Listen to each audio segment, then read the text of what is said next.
The Aboriginal people, I've forgotten when it was now, I think it's 16 years ago, I was reading a newspaper cutting in there, made me an elder.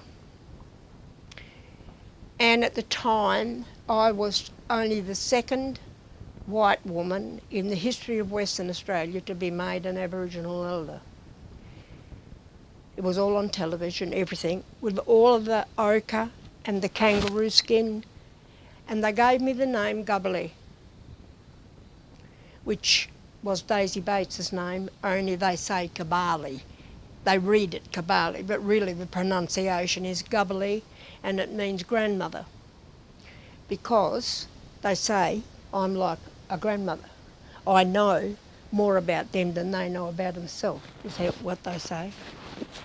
So Daisy Bates is really, I know a lot of people say some of her stuff is wrong, but they say that about me too. And how can you be 100% right all the time? It depends who wrote. You're only as good as the person who wrote it down in the first place.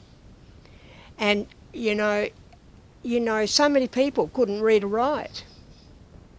They relied upon the other person giving the information that they thought could read and write, and half the time they couldn't read and write. So, it's not always 100%, and you can only do what you can do. I used to get very hurt about that once, but I don't now. I just think, oh, well, you just don't really understand about how things work. But to enable me to read Daisy Bates's family trees, I had to learn to read the language. All the Noongars laugh because I've got an accent. Isn't that funny? Mm-hmm. I've got an accent when I speak Aboriginal. Yeah. I think that's hilarious. I do. I think it's marvellous. Yeah, well, and quite often I have Aboriginal young people at school who would come to ask me, what's the word for such and such? They're doing, projects.